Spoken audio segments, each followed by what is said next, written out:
Hallelujah. सबको जय मसीह की।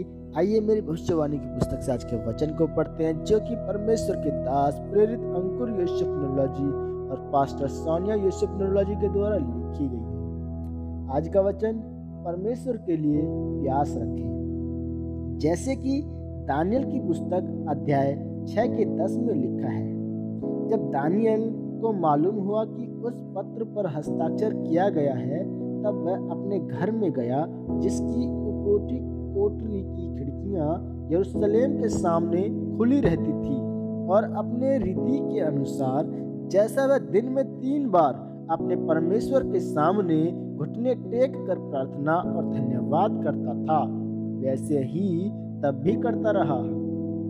मेरे प्रियो, परमेश्वर के लिए प्यास रखें। ऐसी प्यास उसकी हजूरी में जाने की, प्रार्थना करने की, वचन पढ़ने की, उपवास रखने की, सेवा करने की।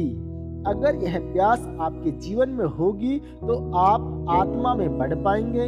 जब हम परमेश्वर में दानियल के बारे में पढ़ते हैं तो लिखा है कि दानियल दिन में 3 बार प्रार्थना करता था। उसको रोज दिन में 3 बार परमेश्वर की हजूरी में जाने की आदत थी। दानियल के अंदर यह प्यास थी कि वह दिन में 3 बार परमेश्वर की हजूरी में जाता ही था। चाहे कोई भी काम हो, वह उस हजूरी को कभी नहीं छोड़ता था। जब राजा नबूकदनेस्सर की आज्ञा के अनुसार दानियल को सिंहों की मादों में डाल दिया गया, तो परमेश्वर ने सिंहों के मुंह को बंद करके दानियल को बचाया।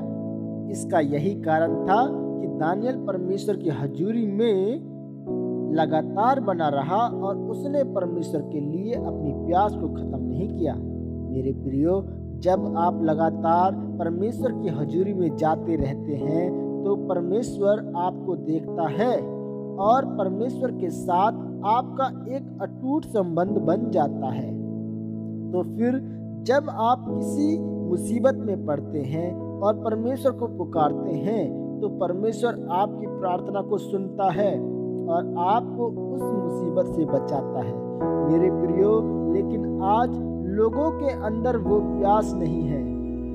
वो अपने फोन को, टीवी देखने को, अपने दोस्तों के साथ समय बिताने को ज्यादा महत्व देते हैं, पर उनके अंदर परमेश्वर के लिए कोई प्यास नहीं है।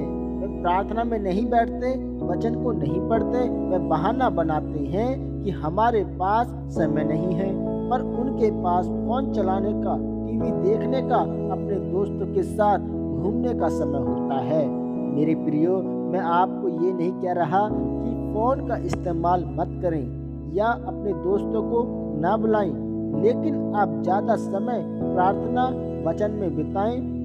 अगर आपके जीवन में परमेश्वर के लिए प्यास नहीं होगी, आप प्रार्थना में नहीं बैठेंगे, तो आप कैसे सोच सकते हैं कि आप चंगाई को पाएंगे? क्योंकि ये तभी संभव है जब आप परमेश्वर के साथ समय बिताएंगे, उसकी हजूरी में जाने की प्यास रखेंगे।